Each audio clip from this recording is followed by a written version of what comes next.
My meal prep is boring. What do? I got you. To start off with a very simple marinade, we're gonna add in some soy sauce. To this, we're gonna splash in some rice vinegar. And then as we whisk, we're gonna drizzle in some honey. I'm using salmon, but you could easily use chicken or beef. Because meal prep usually sits in the fridge for a couple days, whatever fresh ingredients we want to introduce need to get better as they sit in the fridge rather than get gross and soggy. So for this recipe, I have a nice head of cabbage. And what you wanna do is get as thin slices as possible. I like to use ingredients that get better in marinades.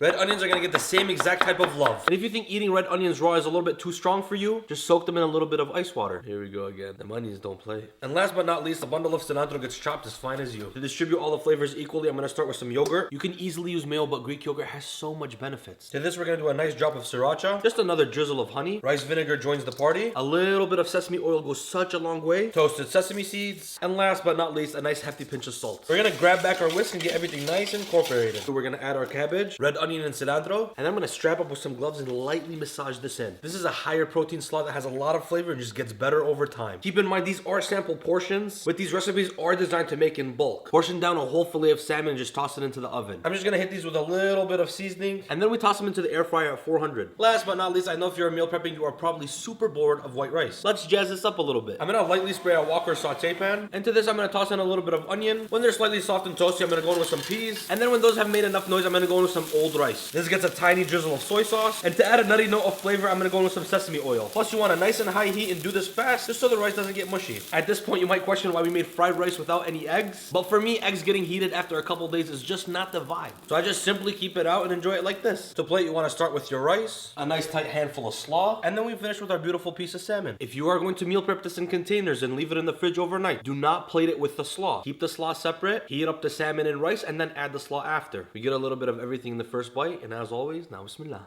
Honestly, that is just straight fire. And the macros in something like this is just super balanced. You have to let me know if you want more of these ideas.